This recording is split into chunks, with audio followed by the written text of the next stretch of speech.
Welcome, everybody. I'm Carol Waller. I'm the Executive Director of the Type Directors Club.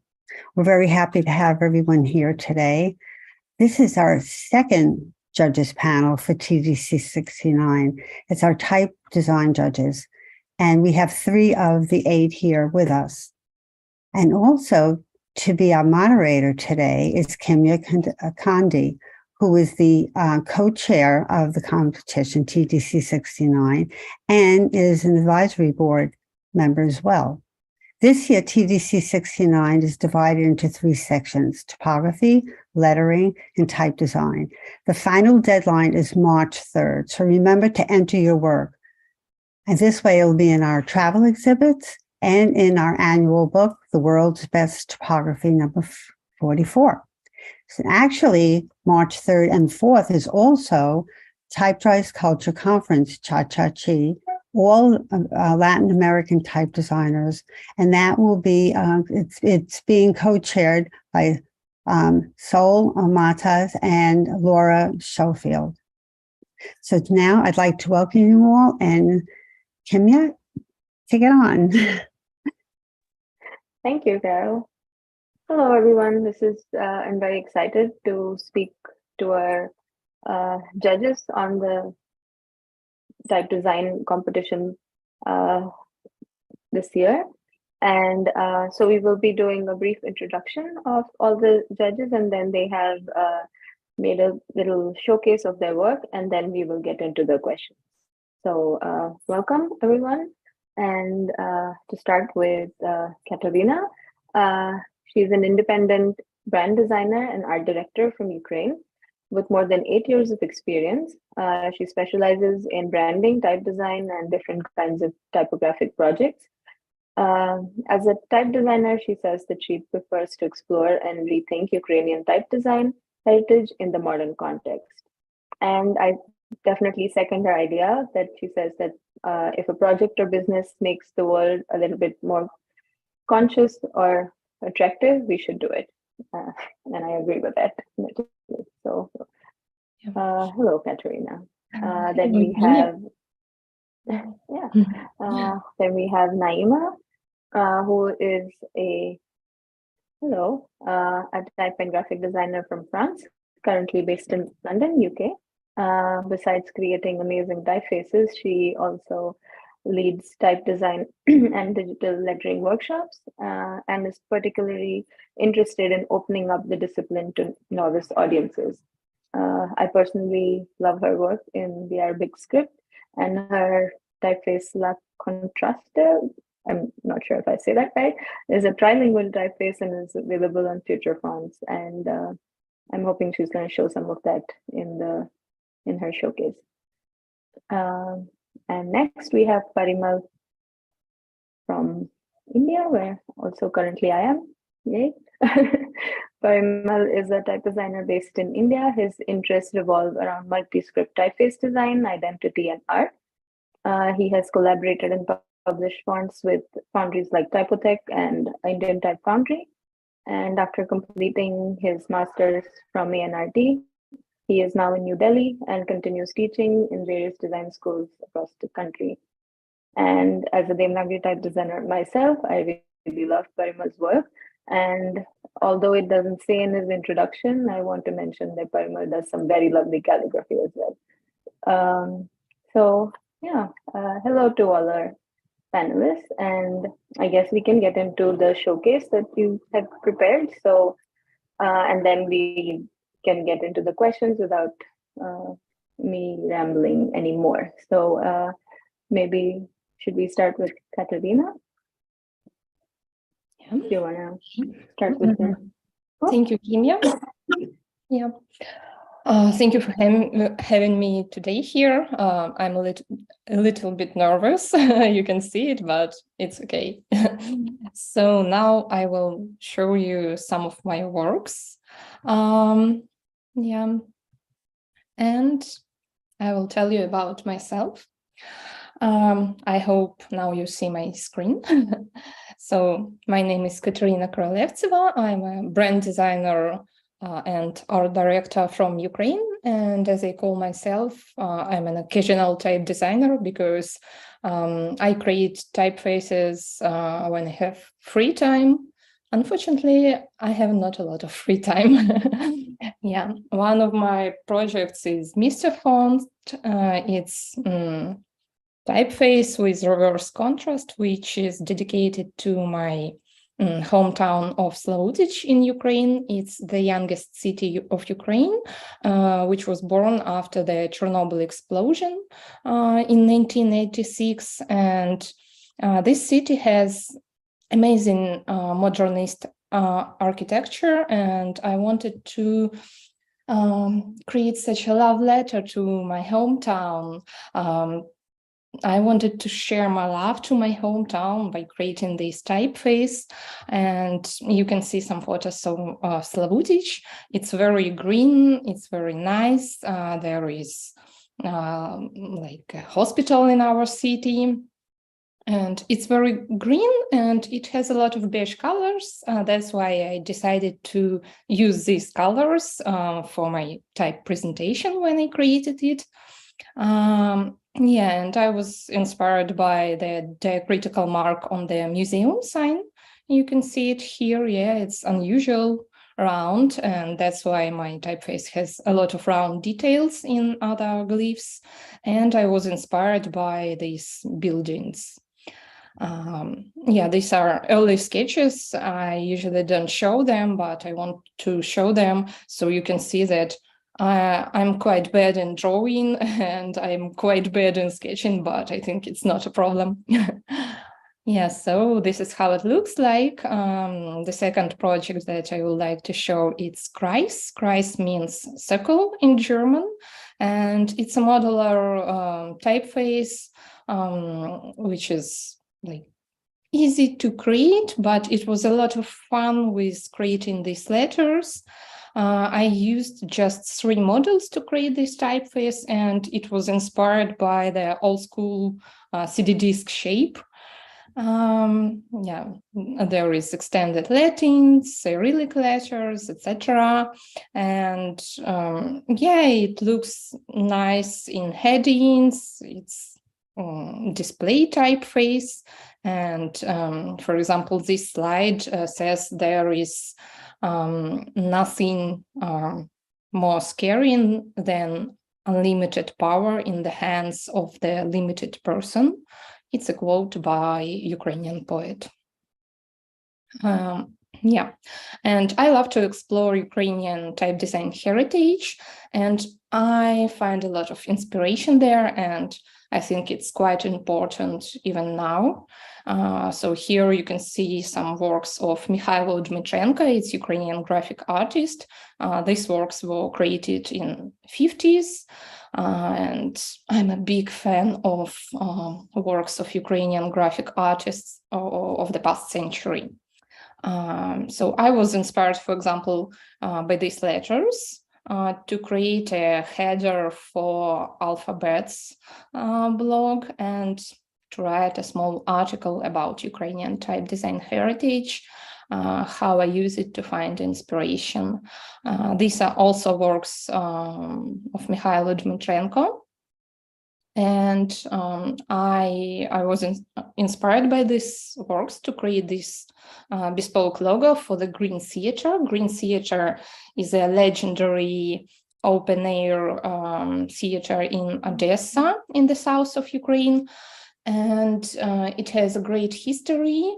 The previous logo was inspired by Soviet signages, and of course, it's not okay now. So when I was creating this project after the beginning of the full-scale war, we decided not only to create the visual system, the identity for the Green Theater, we decided to change the logo.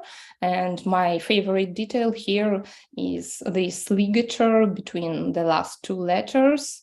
I have found a lot of examples of such ligature in the works of Ukrainian graphic artists of the past century. Yeah, and Ukrainian Cyrillic letters, they have their own history. they have roots in the Greek alphabet, and I love to explore it and to show it in my works. These works were created by Yakush Hnizdowski or Yakov Hnizdowski. One of his works was in the White House during, I don't remember who was the president, maybe Kennedy was the president during that time. And I was inspired by works of Hnizdowski and by this cup. I have this cup with me today.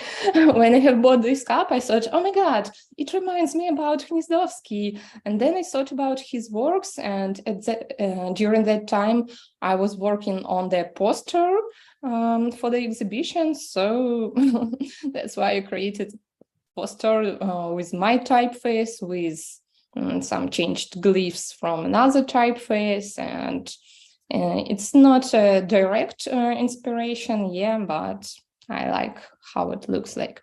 I have a few typefaces in progress. This is Exprompt font. It's also inspired by Ukrainian type design heritage. And for example, you can see the left work by Grigory Berkovich. It was created in 1932. And this letter E, it's so unusual, and I thought, oh my God, I should use it for my typeface. So this is how it looks like. But unfortunately, it's still in progress, and I can't find time to finish it. But I will definitely do it this year, I hope. So there are a lot of unusual elements, like inner high contrast and different proportions of the letters. And also I have one more typeface, which is also in progress. It's called Garth Mono.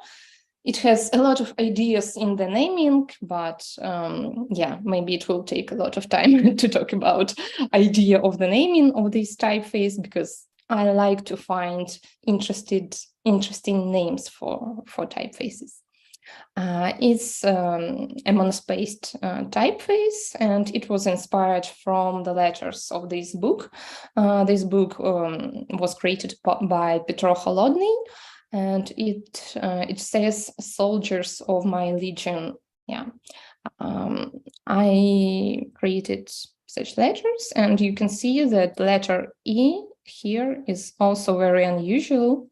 I like such a sharp character, and I decided to create such typeface with also some unusual elements, with this Cyrillic letter Z, which also has roots in Ukrainian Cyrillic letters.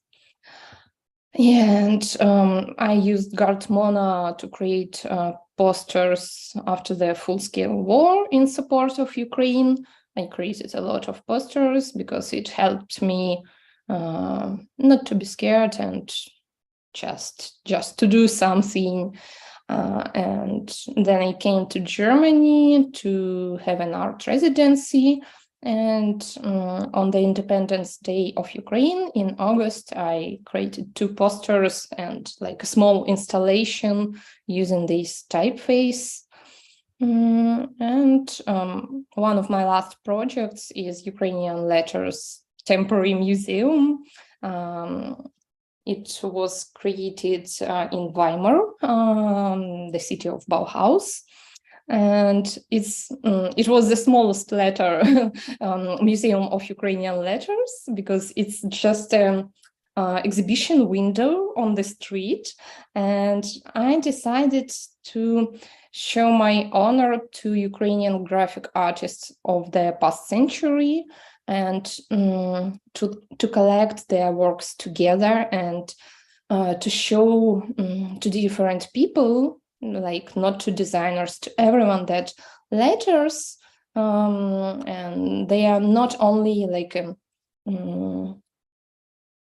tool of visual expression of the language. I wanted to show that letters are art, and that's why I decided to put them in frames and people had the possibility to scan the QR code, go to the website to read about these letters. So there were covers where I find inspiration, and letters which I created.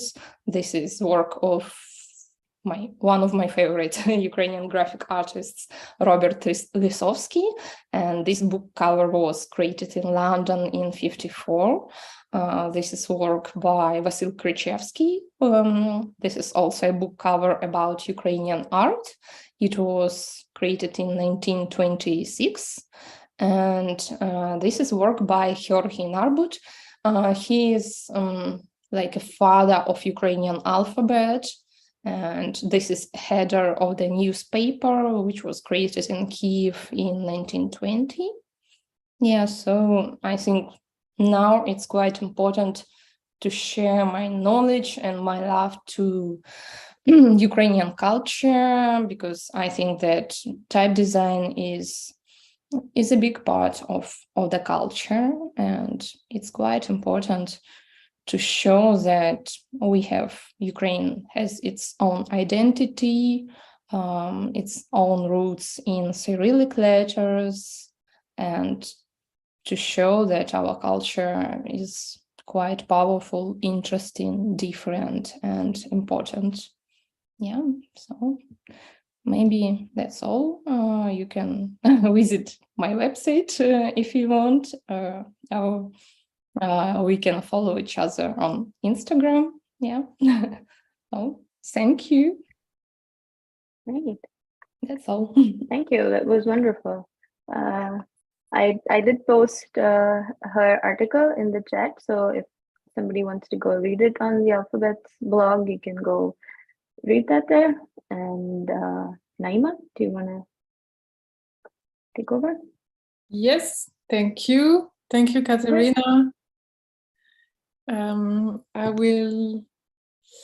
So I'm going to show you a little bit of my work. First is sort of introduction slide to my design journey. So I'm from France. I grew up in a French and Tunisian family. I grew up in Provence in the southeast. I studied in Paris at École Estienne after starting to study graphic design in the city of Marseille. And I worked for several years at a corporate studio, Dalton Mag, in London, where I still am today.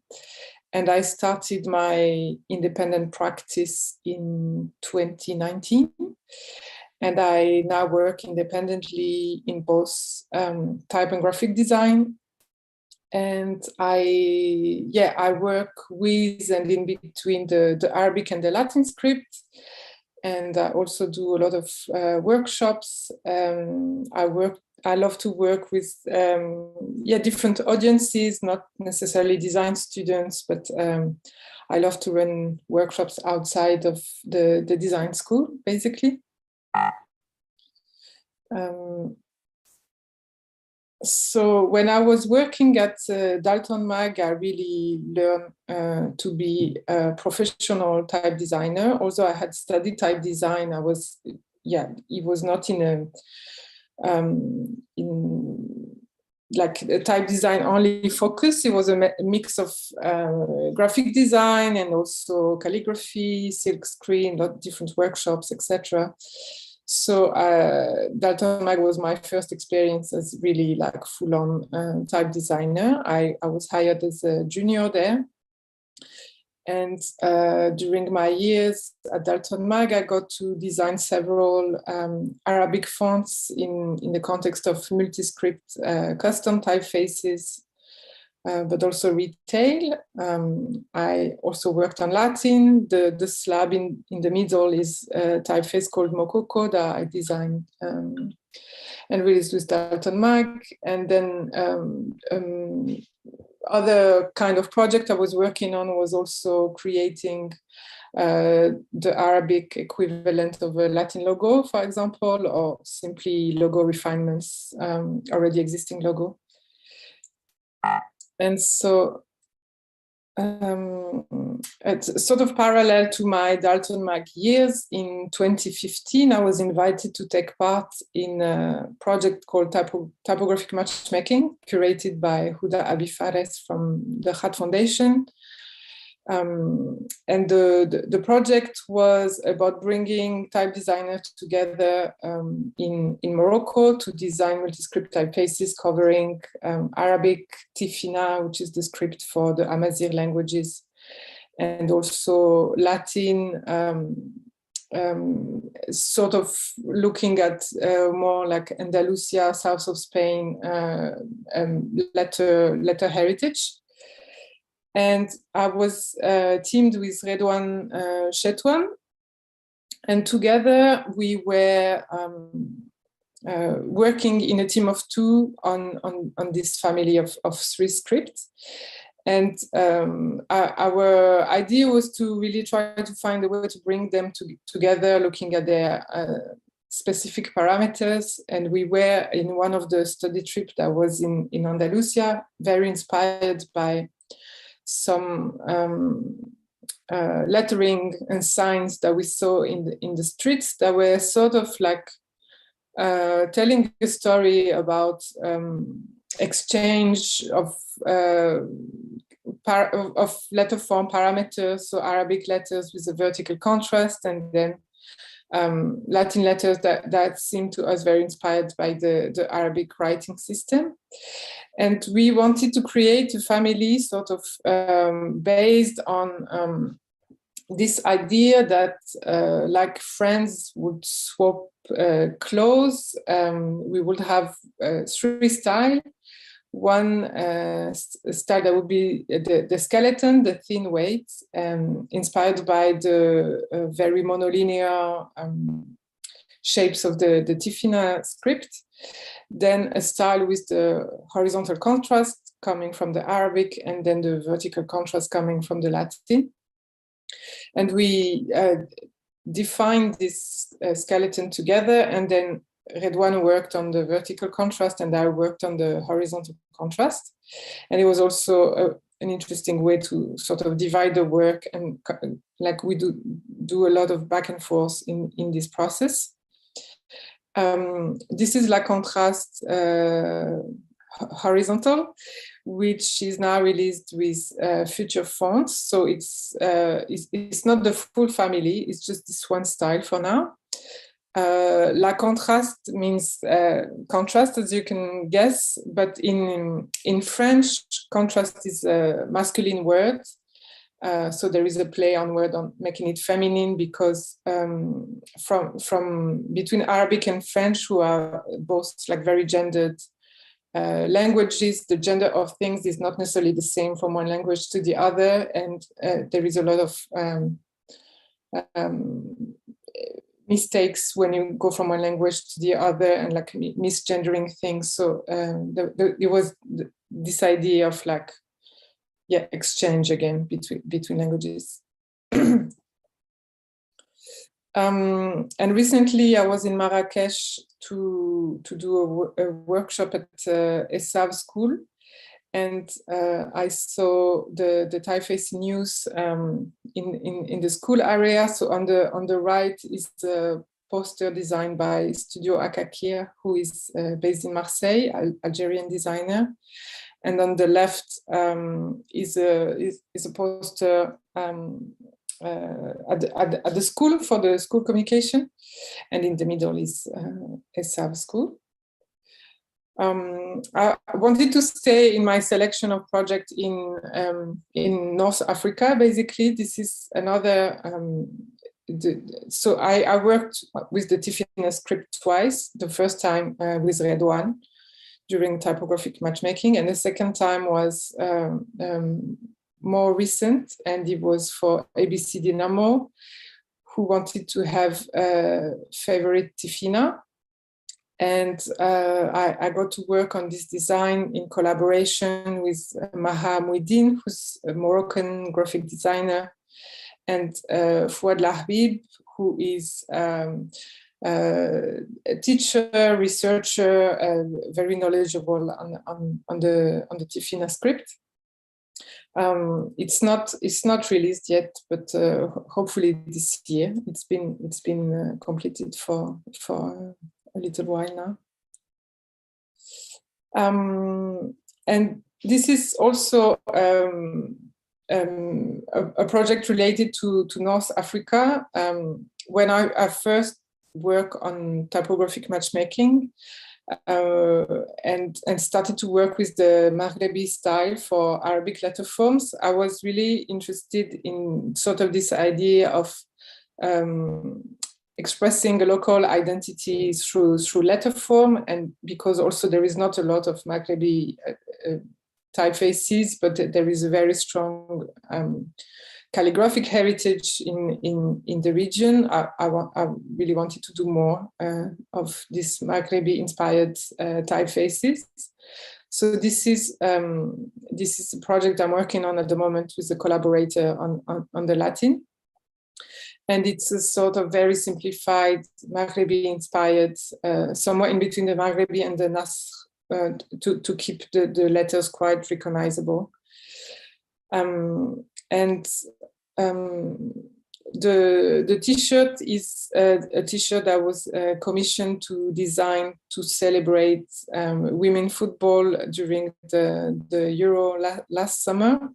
So it's a little like a women football history lesson, as well as celebrating queer women using the typeface to sort of have a variety of format and lengths of work. I love to do lettering as well as a breather from Type Design. So this is lettering that I did for Alphabet blog. This is another one that I did for a friend. Another one that I did recently for a movie title. And I also work as a graphic designer, more specifically to create visual identities. So here are some logos that I've designed.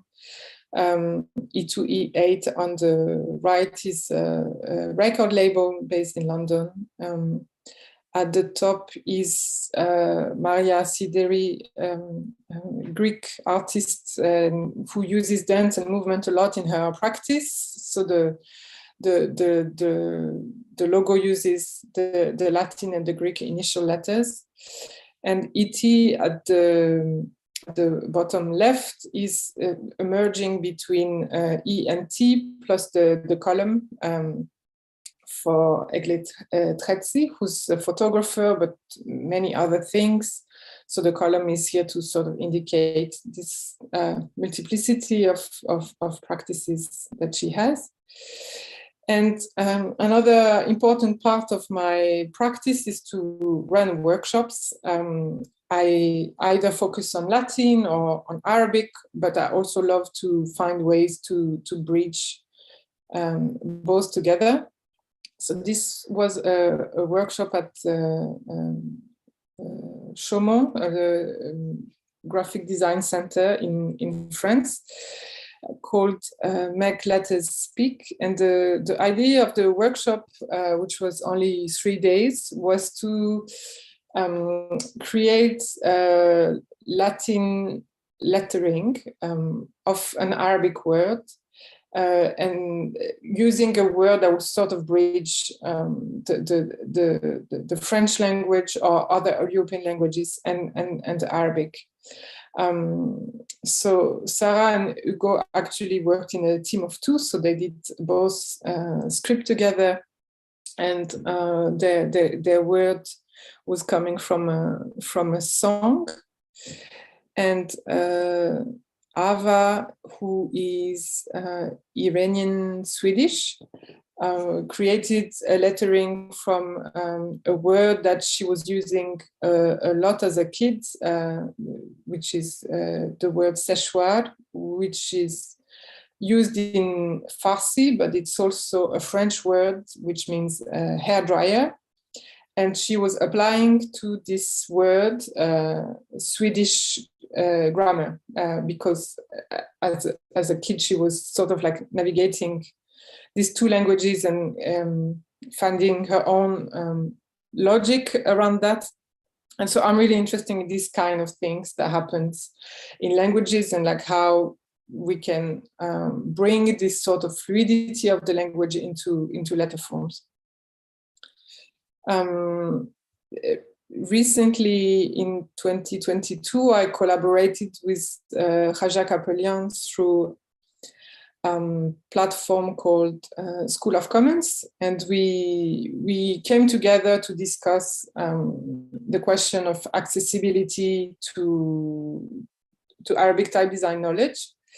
And what we are working on at the moment is a workbook that is an introduction to Arabic type design for anyone who wants to basically give it a go. And the idea is to create this object as printed. There will be a few printed copies, but more importantly, it will be downloadable online to work from anywhere. And because we care for access, and the idea was to create something that is free and accessible on the internet.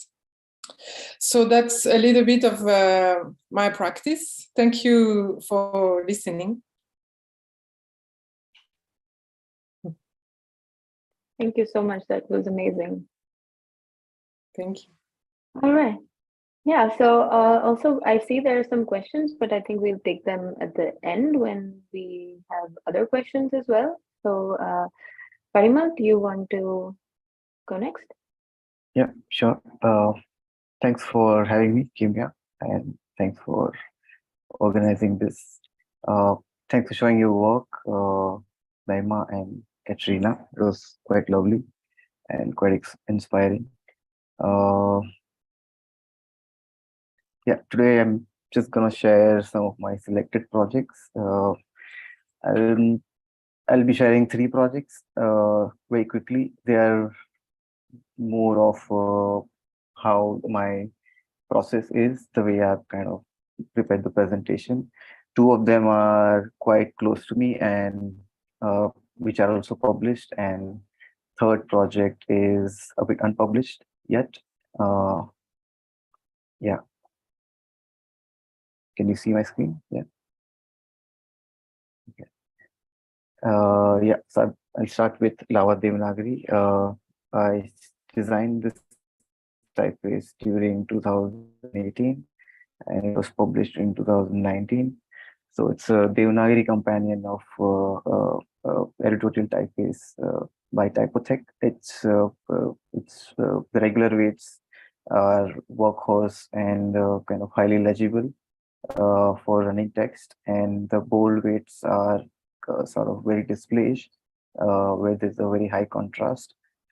It's a combination of very sharp details and also very round kind of shapes. I generally kind of start my projects with doing calligraphy practice of any particular script that I'm working on. This kind of helps me understand the ideal proportions of that script better. And type design, I feel that it's very much about learning the rules and coming up with new rules in the kind of new projects that we work on. So calligraphy somewhere plays a role for me to understand the rule. And once we understand the rules better, we know how to kind of tweak them for each project and where we can take more liberty and, you know, where we can kind of give more justice to the script. Yeah, when I designed for first, when it was published, there were 4 weights. Later, we added 1 more lighter weight, and now there are almost 6 weights to the typeface.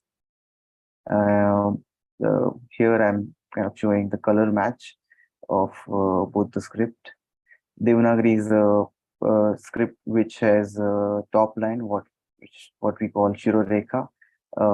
It's kind of through and through in each and every word. So it generally makes the overall texture of the script much more heavy. That's why we intentionally the weight of the letter form much more lighter for it to match in the to match the color. These are some of the study that I did of the features when I start the project, and I try to kind of bring it in Devanagari. So here, if you can see, there are like vertical sharp cuts to terminals, and the green feature is suddenly all the entire stroke becomes very thin. And yeah, some features are, if you pay attention on the yellow uh, pointers, which are very rounded and very high contrast.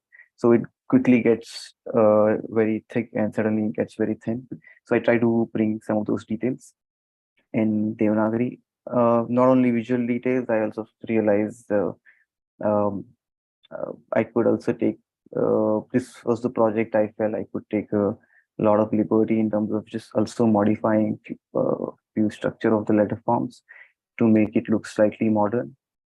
Yeah, and I generally start with quick sketches like these on small notes. What can be done? Some variations of the same letter, all the possibilities and of the terminals, and same letters. What all can be done?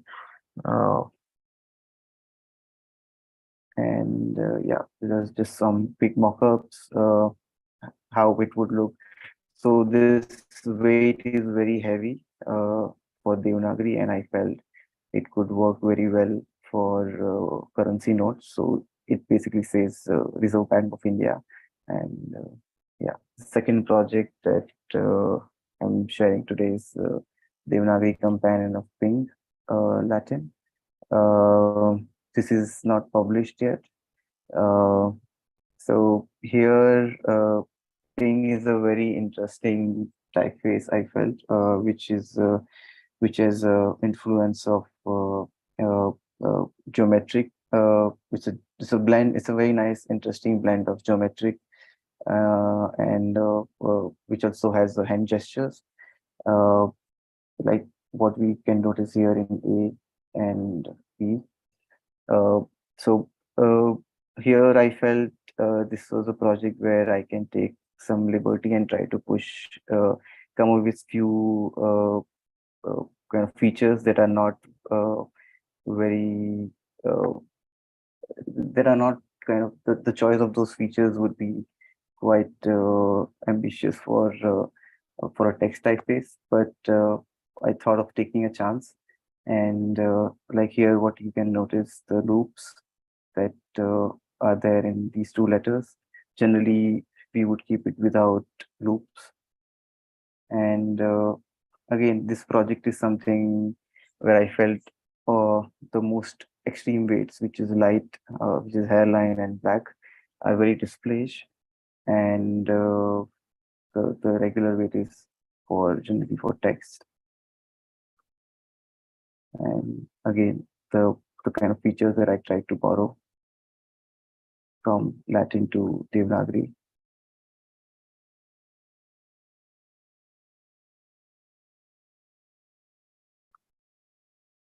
And yeah, again, some quick sketches.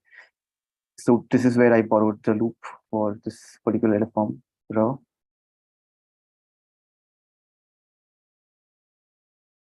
And the third project that I'm sharing, this was one of the first project.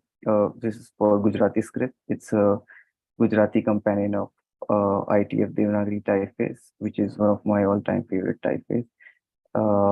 I got to design a Gujarati for it, and this is the first typeface which I designed for text use. And yeah, Gujarati is my native language and script, so it was quite fun to work with this. And again, I did a lot of calligraphy practice to understand the contrast.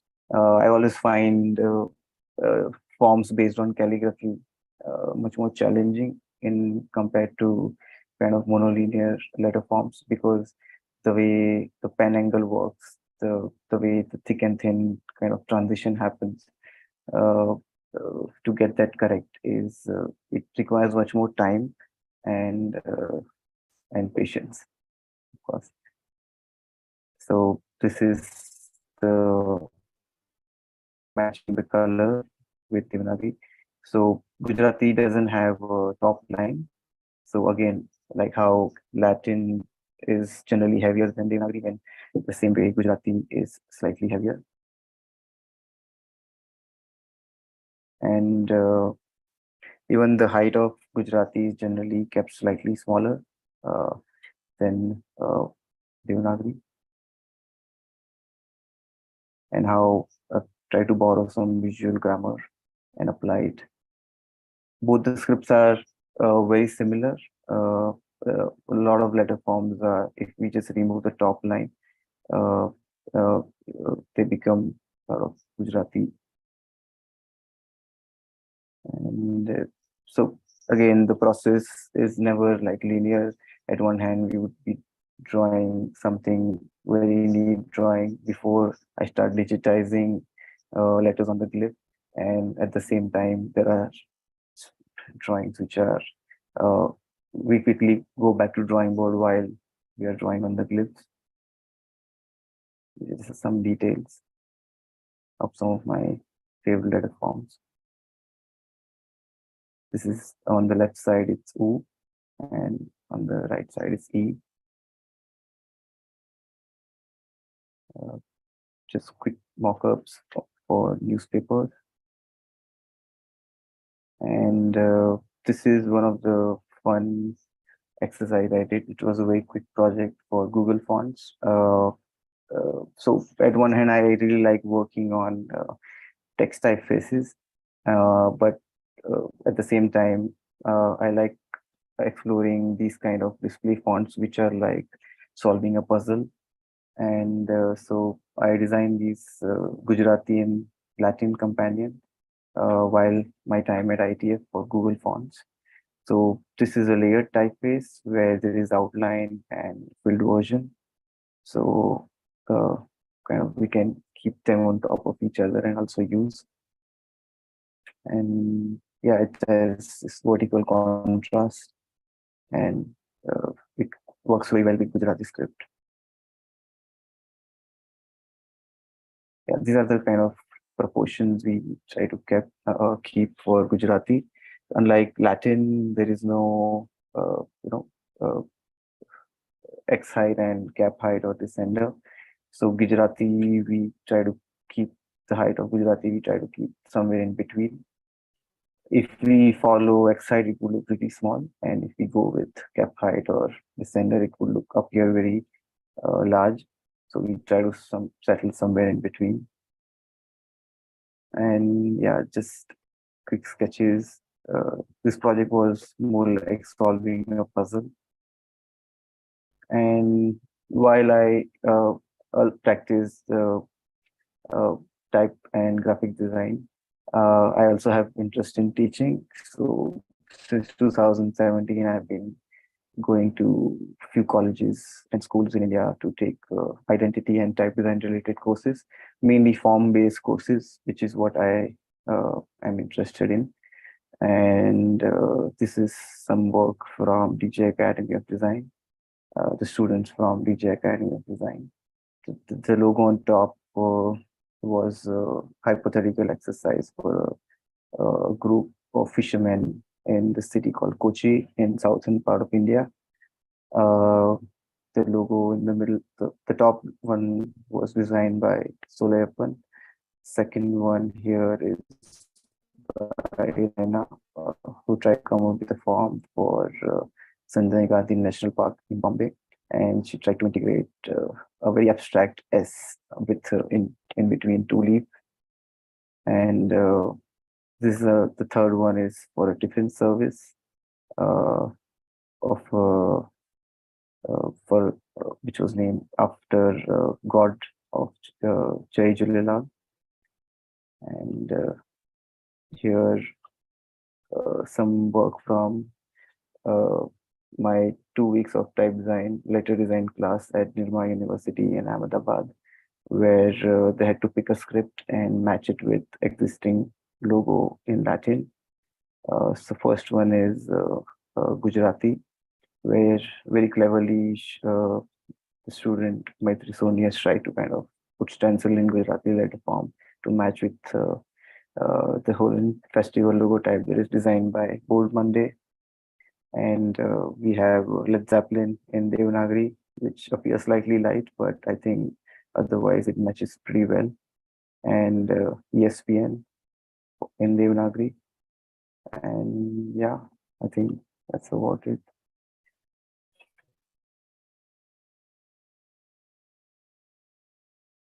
Great. Thank you. That was really wonderful. Thank you everyone for taking the time to share all of your work, and I guess we can get into talking to each other now. So I guess I have a few questions that we decided to ask our panelists, but then at the same time, if you have any other questions, we have the Q&A window for anybody watching on YouTube or in our call. Please feel free to ask your questions. And since Parimal, you finished last, but I think I will start with you again. We can, we'll mix up the order a little bit.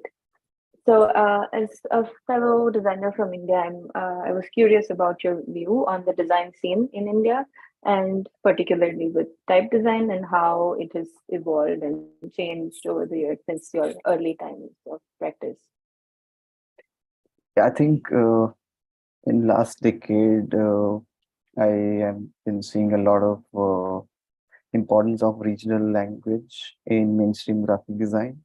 There are a lot of things happening simultaneously. First, I would start firstly with the internet accessibility, which is so widespread now everywhere, with the help of affordable data usage and smartphones. Every time we take earlier, most of us always used phones in English in India, but now every time I take an Uber or an auto rickshaw or go buy something from a vegetable vendor, they're all using their phones in their own respective language. It is, and so this one thing, and earlier we hardly had any type boundaries, probably 10, 12, 15 years back. Suddenly we have the formation of type, ITF, multi-italic, universal thirst. There is suddenly we have people who are making fonts and very high quality fonts. So that is inspiring a lot of people, students. I was one of them, and just I'm also seeing these regional language preferences not only in big giant startups or in UX scene, even so earlier design used to happen under advertising. Most of the design work used to, and there were also small design studios in India.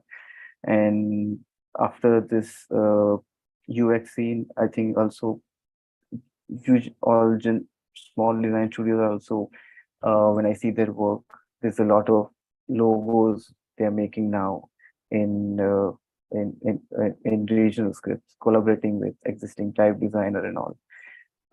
Apart from this, I also think the whole scene is moving a lot towards a collaborative approach than just sticking to your own team and the old style way of doing projects. So these are just some of my things that I can think of right now, top of my head.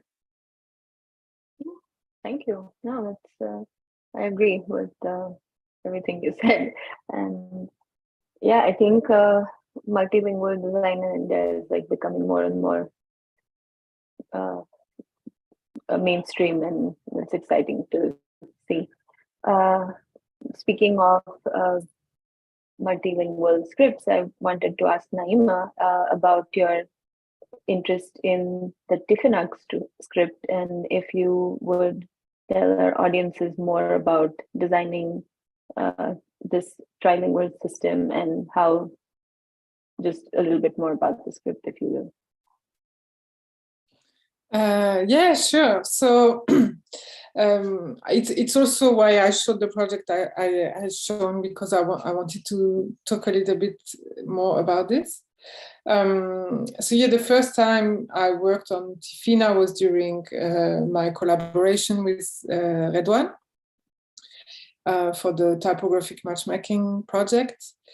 And Tifinagh is a particular script because it became official very recently in several countries in North Africa.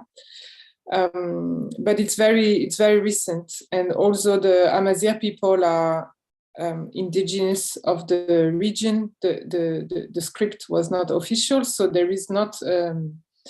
The languages were always there and spoken, but there was not a lot of writing and archives and written evolution of the letter forms, etc.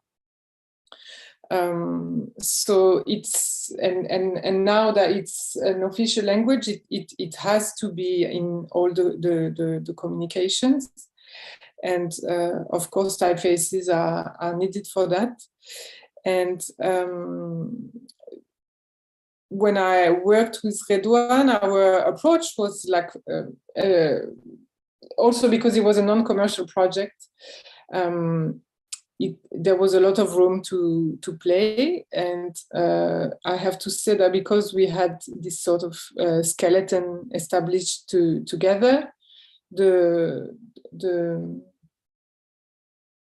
with the Tifinagh, there was a lot of room and a lot of freedom to try things, play with the contrast and the shapes, and the only criteria was legibility. And because I was working with Redouane, he could help me sort of like know where the limits were. And then when I worked on Tifinagh again, I mean, it was a much more strict brief because it was this sort of, geometric sense, Latin, a bit grotesque. And I think, because the Tifinagh is fairly monolinear, like it worked well in that vocabulary of shapes. Also, like, for example, the bold in favorite Latin has no sort of like optical adjustment. It's kind of the concept of it. And in the bold for the Tifinagh, you like without optical adjustment, you would just get really busy. So I had to like make my way around this. I think as I was saying earlier, like I'm really interested in the potential of type design to sort of like express and represent identities, and yet Tifinagh being one of the script of North Africa, I was really interested to work on it, and I hope there will be more typefaces, but also that there would be more uses as because like the tricky thing is also now, for example, in Morocco, where it's now official, the official language is not really the language that is spoken at home. It's a little bit like with Arabic, where there is the Fusha, which is the sort of like more the language of the news, the literature, etc. And then there is the different dialects. So the Tifinagh that is official is also this more, sort of like, I don't know what's the word, but like it's not the same that the different spoken dialects. So there is this gap between the script being official, but then also people not really using it or reading it as much yet. So it's yeah, I think the process of it all is interesting to see how it's gonna take on, I guess. Great. Have you seen any use cases already of from the typeface? Have you seen any in use of the script already? Yeah, so like if you go to Morocco, you will see it everywhere. But when I was speaking with Maha there, who collaborated on the favorite Tifina, she was saying that it's more the status of it is more decorative at this point. But yeah, it was nice to see La Contraste used on posters with this script. Yeah, that's really great. Thank you. Okay, so, and the question for Kateryna. So I'm curious with your work with typefaces and graphic design and posters and brand identities, and it's a lot of multifaceted design work. And is there any particular field of work that you enjoy doing more amongst all of these? Or yeah, I think my main interest is typography, any kinds of typography, letters, words. Now I'm in that period when I think that I think about type design, like comparing it to the poetry, yeah, and I feel inspiration there. But I have quite analytical mind, and I have a background in management, in creative strategies, and it was a long way, like going from this analytical thinking to sometimes even thinking like an artist, to trying to feel myself, sometimes not just a designer, but an artist while creating typefaces. And maybe my main interest is mix of typography and ideas, because with the background in branding, in identity design, I usually think about metaphors, about how to put idea in what you do. And that's why I like this approach when I create a typeface. I think about ideas, not just to do something, to do typeface. I think about, okay, what is the idea behind this typeface? What I would like to communicate, to whom I would like to communicate.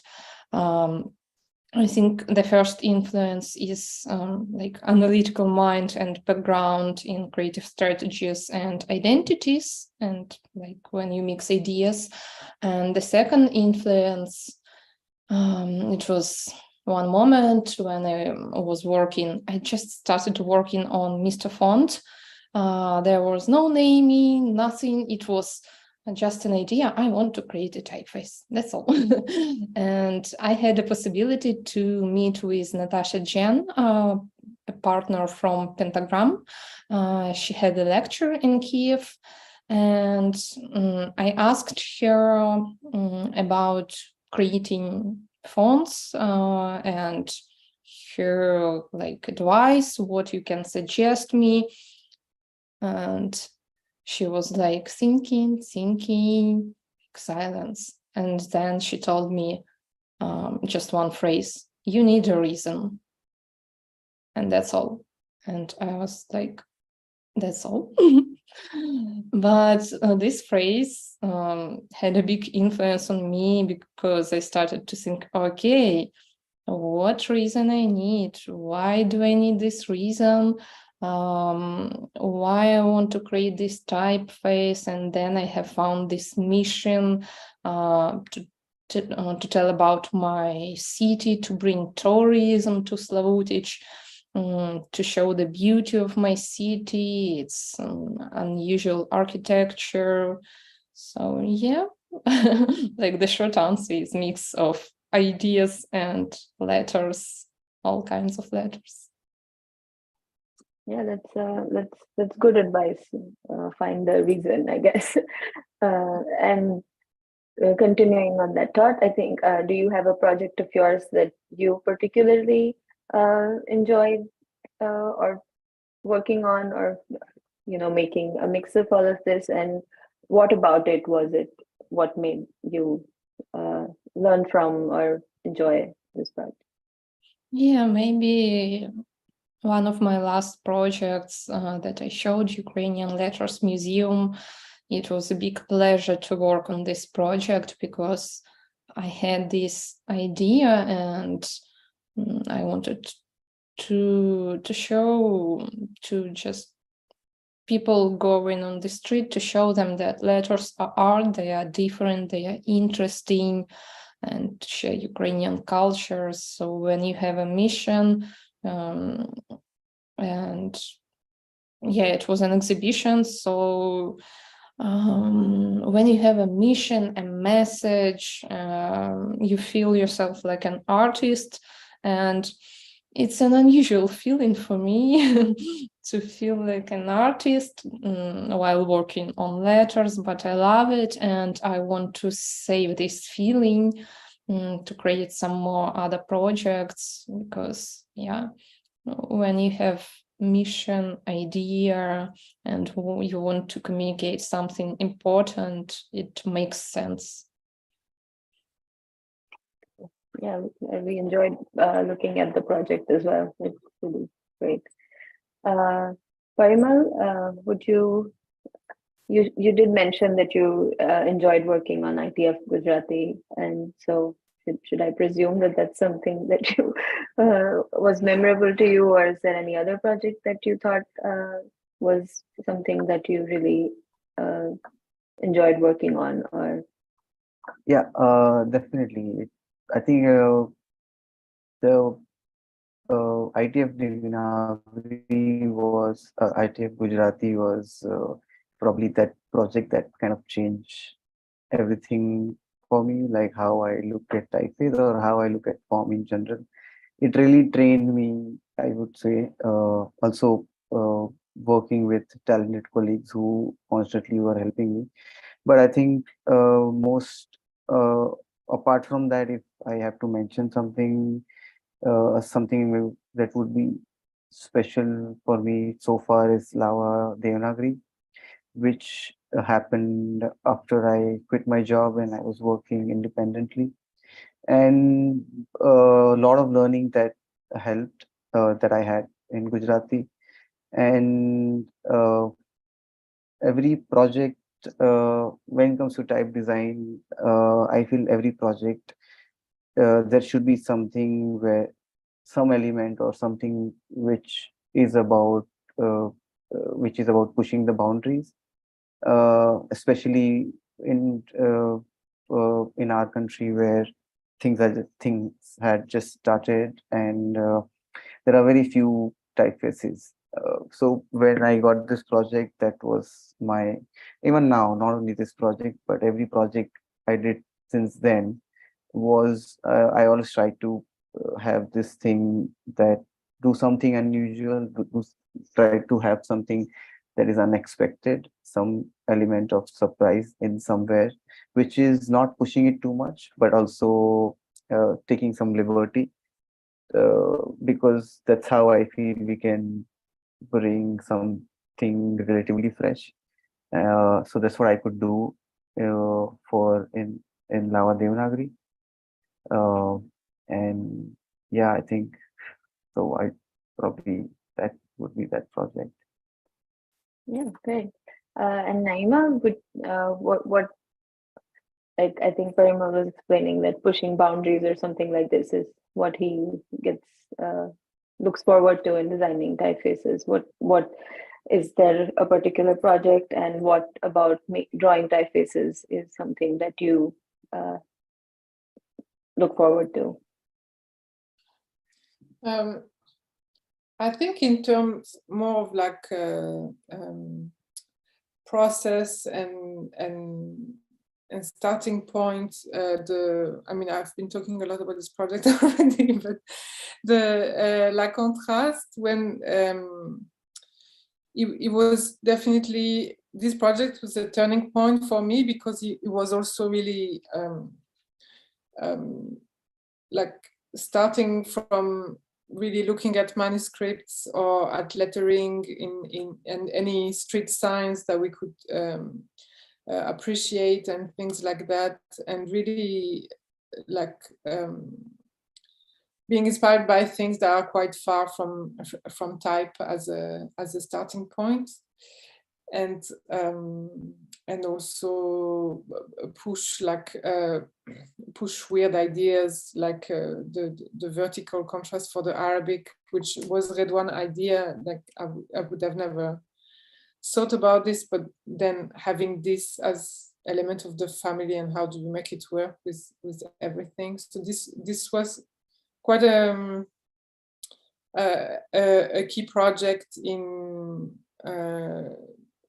terms of process, and because we were really outside of our comfort zone, both of us, and it's also because I continued this project throughout the years. Like I grew as a designer and kept going back to it, and so it has this sort of, I see my journey in it somehow. So I think it's, I would say that it had that role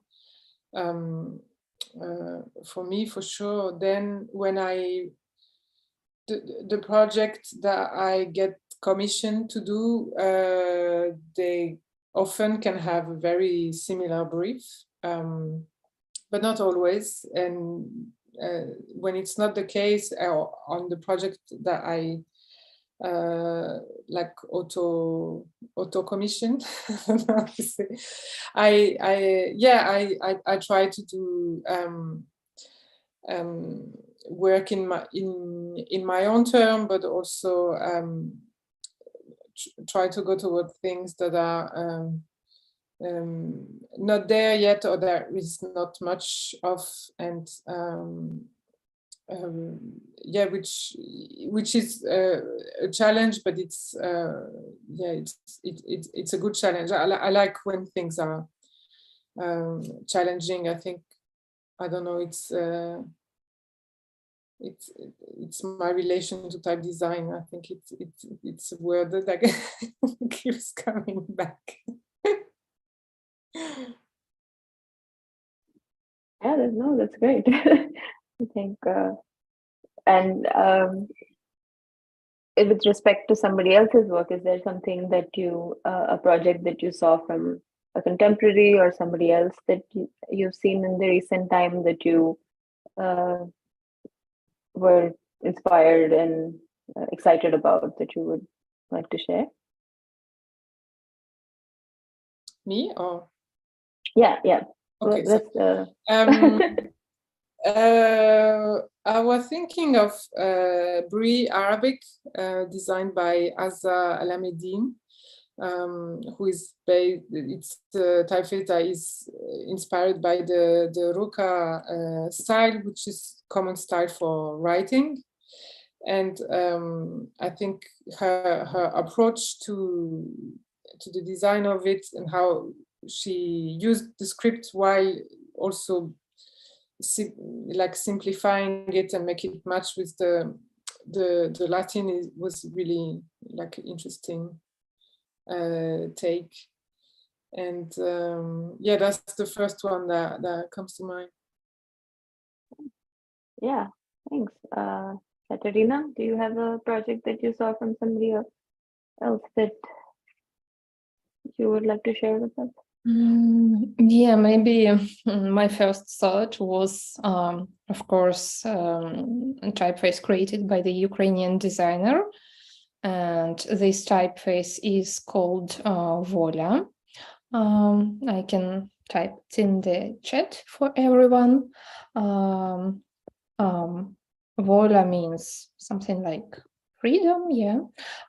It was created by Marcheva Mozhina after the beginning of the full-scale war, and it was inspired by the works of Neil Hasevich. So it's like a revival of the letterings which created Neil Hasevich after or during the Second World War. And now this typeface is quite popular in Ukraine. It has powerful character, and yeah, even armed forces of Ukraine, they use this typeface, and I think maybe it's the main typeface in Ukraine of the previous year. Yeah. Thank you. Parimal, same questions. Yeah, there are quite a few actually in recent time that and they're all slightly different in nature. One of the typeface called Immortal, designed by Clement. So he started his project at ANRT. It was a research project in 2016. I'll just share a link. It was a revival project, and he had like 3 interpretation of that typeface, and just all the details and the way he kind of went about designing it. His study, his entire article on it, his research, kind of, it was very quite impressive. Apart from that, I really admire Orientation by Sendrin. I don't know if I'm pronouncing her name right, which is published by Commercial Type. It's a Latin stencil typeface. I just really like how she has played with the letter forms and how she has resolved, she's come up with different solutions for those stencil. And yeah, it just seems very clever.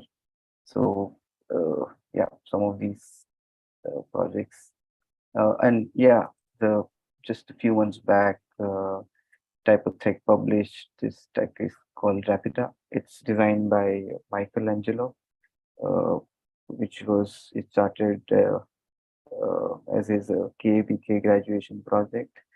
It just I can just sit and look at the italics for a few hours straight. Just too beautiful, the craftsmanship, and yeah.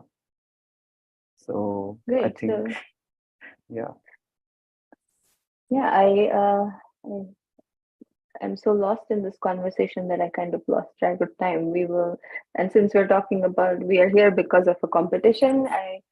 We'll take one last question, and then there are a few questions in the chat that we can look at. But yeah, speaking, because we're here as you are going to be judging the competition soon, I wanted to ask if, since you described these projects that you enjoyed and you like from other people, about, what would make a typeface stand out for you, and if you think excellence can be defined.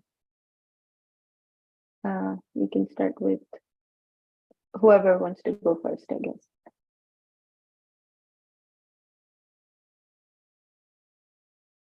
Okay, I think, Since you're I think no, you go. Okay. Okay. I don't know how, but the last bit of question, probably we can come back to that later about whether excellence can be defined or not. But I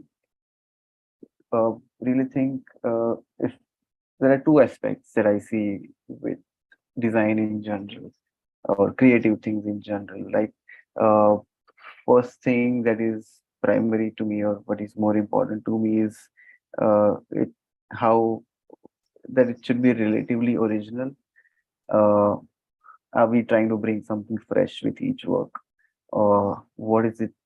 So that's also, again, whether are we pushing boundaries or we are making yet another something. Are we inventing something new? Is there an element of that, and is there an element of also a bit of timelessness, craftsmanship? In terms of that, it's a bit, for me, somewhere I feel it's a bit secondary, because it can be mastered through time and through putting much work. But bigger challenge is something to come up with something fresh and something new that we can, creating something new, and say, this, something like this can exist.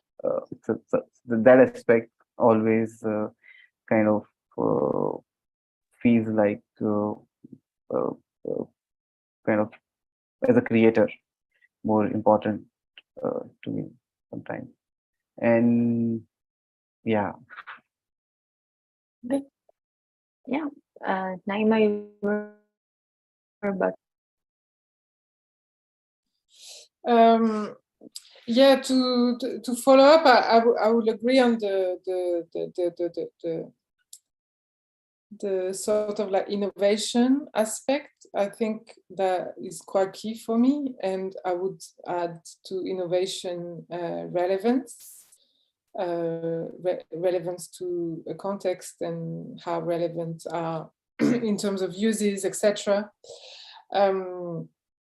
And then in terms of defining, I think excellence is really hard to define, because for me, it has to be connected to these two aspects. And if it's like wonderfully executed in itself, but then it's not a typeface that I want to use as a graphic designer. I also look at typefaces a lot like a graphic designer, because I'm also that. If it's not a typeface that I want, then it's missing the mark for me. Yeah, great. Kateryna? Yeah, I agree with everyone. I even don't know what to add, but yeah, I think it's not so important to be perfect. It's not the first thing. The first thing is to be interesting, yeah, and to have something behind hard skills, technical tools, to have ideas, messages, experiments, maybe even something unusual, I don't know, something that catches your eye, or something with powerful idea. Yeah, it's important. Great. Yeah, I guess when you're on the judging panel, I'm guessing this is useful for everybody who is listening, and also, I guess, just to define it for everyone. So I think I can look at the questions that have been sent in by some people. There are a few. So there's a question that says how to take inspiration from other fonts to create something new. I guess I'll have these open for anyone who wants to answer them. Yeah, okay, I can start. I think it's a good question, because it's a question not about how to make a revival, yeah, or something like this. It's how to take inspiration. So if I would like to create a typeface, first thing which I would like to think is about idea. Yeah. The second thing is like, okay, I have an idea, I should go somewhere, maybe something to find the roots in the history. Yeah, not to inspire by Pinterest or something like this. I think it's it's not a good idea to be inspired by modern typefaces because there is no idea. So you can find ideas in historical typefaces, and to mix them together, for example, you can see one letter which was created, I don't know, 100 years ago, 200 years ago. And then to think, okay, I will take this letter from this typeface, then I would like to make other proportions. I want to make it variable.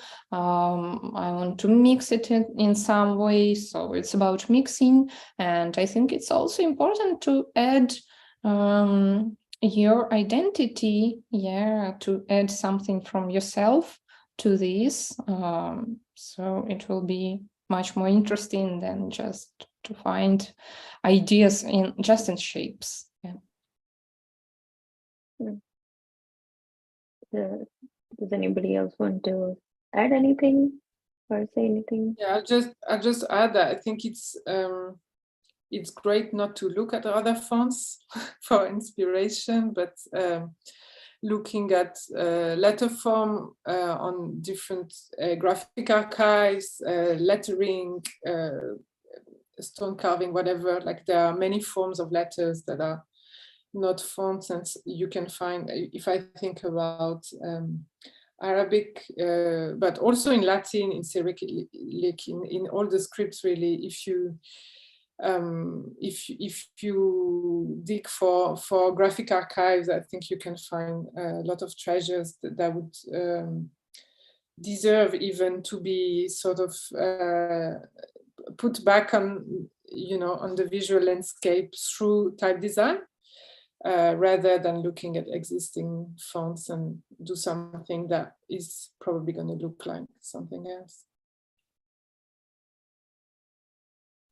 Yeah, I agree. I think most of the points have been covered by, but if I had to add more, if we take existing fonts or letters as inspiration, there's a danger of doing something similar. Existing typeface. So, but letters exist in a lot of different forms, as sign paintings and as handwritings, as lettering, as calligraphy. Taking inspiration from there within the spectrum of letter would be slightly better. But we can also open up and look at architecture, poetry. There's so much. There is so much. There is music that will help us make relatively original stuff. Also, if we end up looking at existing typeface, then just like music, if we improvise on it we can reach a point somewhere where adding more of our personality or more of our, if it is some context based, we can probably, that would also probably work. Yeah, again, I think type design is not in isolation. I think inspiration can come from anywhere. True. So I think we're almost up to time, but if the panelists want to stay on and answer maybe one more question, we can do that. Else we can say, is that okay? Can we take one more question? Yeah, okay. Sure. So it's a question that says, as someone with no type background, but who likes looking and understanding different fonts, how can one start practicing making their own?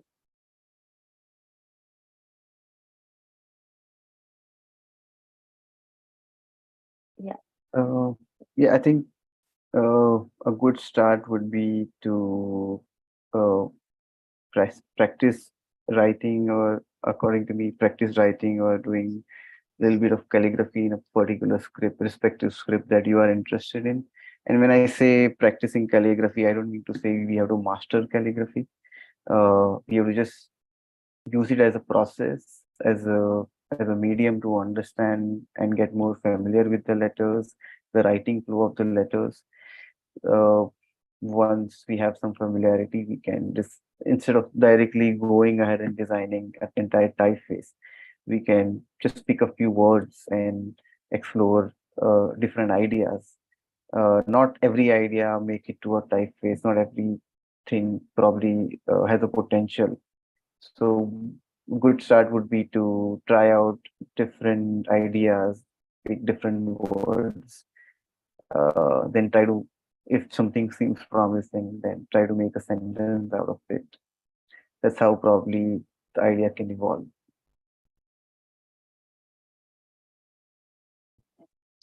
I can also answer.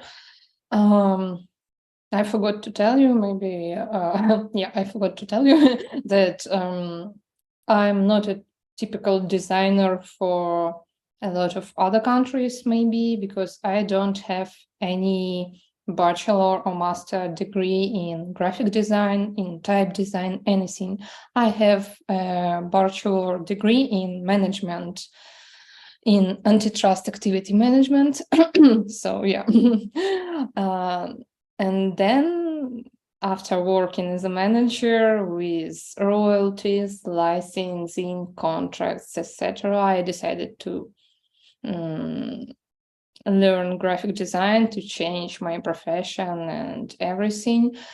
So yeah, it was a lot of courses, non-formal education, a lot of non-formal education, self-education, reading books, etc. And when I decided to create my first typeface, I had no background in type design, of course. So I will answer like Natasha Gem.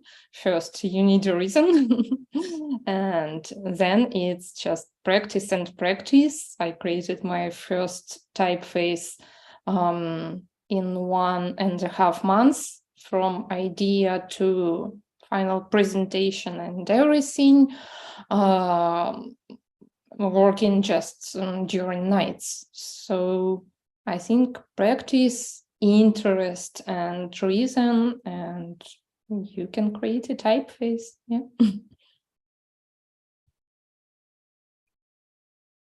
Yeah, sounds about right, I guess. Great. So I think since we are up to time, unless Naïma wants to say something else about this, we can start to thank. I'll just add briefly. I think it also depends what script you're interested in. If you're interested in Latin, I think there is a lot of stuff that you can find online. And I would say start sketching, and importantly, understand the different type parameters of weight, contrast, etc., and like play with those parameters. And a great way to play with those parameters is to use Type Cooker to generate design brief, and then just simply sketch at a big enough size that you can look a bit at the details, and that can be a nice entry way. You can do it with friends also, and compare compare your sketching. Sure, no, that's a great exercise. Yeah, I always feel the only way to start with type design is to do it. I think it's not much about speculating and thinking about it, but just starting to put pen on paper and begin, I guess. Yeah, great. So I think thank you very much, everyone. I did not even realize where this time has gone, and it was really nice to listen to all of you. And thank you for all your thoughtful opinions and answers. And Carol is ready to take over, I think. Thank you. Thank you very much. Thank you, Kim, and thank you, everyone. You're all so wonderful, and it's very inspiring. I enjoyed everything. So thank you again. And everyone that's listening, that's here, remember, enter TDC69. We have until March 3rd. That's it. And don't forget, March 3rd and 4th is that conference. cha-cha-chi. So I look forward to seeing you then online. So everyone, have a great day, have a great weekend, and thank you so much. Stay safe and well, everyone. Bye-bye. Thank you. Thanks, Thank you. everyone. Thank you. Bye-bye. Bye. Take care, everyone. Thank you. Bye.